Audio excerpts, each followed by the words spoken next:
Hey there YouTube, Cory here from the PhoenixEnigma.com.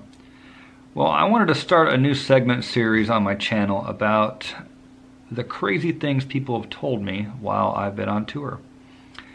As you can imagine, I've spent many hours with many people from around the world, and some of the things these people tell me are pretty unbelievable.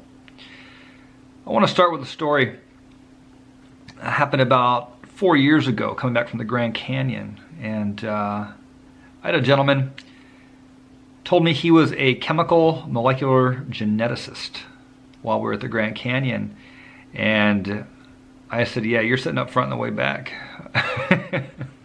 Well, for the next 3.5 hours, I proceeded to gently interrogate this gentleman, and we got into some crazy topics.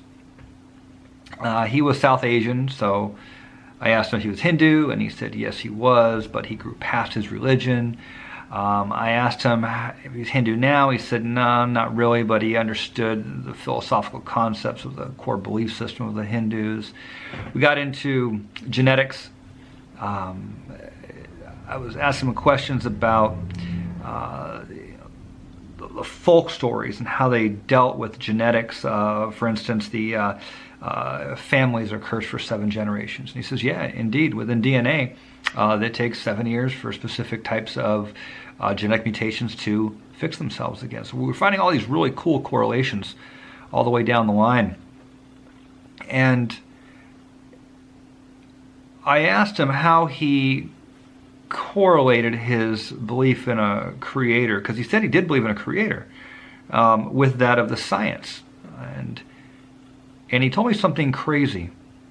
He told me that him and his fellow scientists, they splice DNA for a living. He gets in there and he cuts it and puts it together, and he says, you know, the things you hear about making blue-eyed children and making people taller and getting rid of genetic birth defects, he says, we're doing that. That's no longer science fiction. We're there. It's just going to be a matter of honing it down.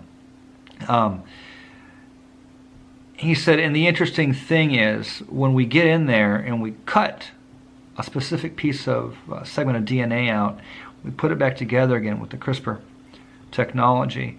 He says, we leave a scar, and we can go in there and we can see what had happened. And we can see where the guy before us came in and did his, monkeying with the DNA, and we can kind of track it back that way. He said the funny thing is that when we take virgin DNA that's been unaltered by us, we get in there and we find scars. At this point, I looked over at him and I said, what are you saying? He said, what I'm saying is someone or something put us together, put the human species together. I said, are you talking about God? And he said, you can call it God, you can call it aliens, you can call it Brahma. He said, you can call it whatever you want. That ain't my job. He says, I'm a scientist. What I'm telling you is me and my colleagues, when we go in there, we find within the DNA the mistakes, the cuts, the augmentations. And of course, I'm trying not to veer off the road at this point while I'm driving back to Phoenix. I look in the rearview mirror, and about 9 people on the tour are leaning forward, wanting in on the conversation.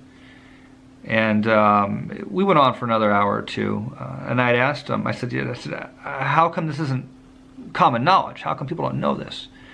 And he says, academia is a funny thing. You start talking about this and your opinions and theories on this within the context of the workplace, he says, and you're out. You're gone. We don't talk about this. He says, but I can tell you what, every geneticist, everyone who works with DNA will tell you what I just told you. He said, so you sound like a learned man, and you probably wanted to know that. And he says, there you go. That's what I got to tell you. So that happened. Anyway, do with that what you will. I find it extremely interesting that this guy opened that up to me. But anyway, Cory here from the Phoenix Enigma, signing off.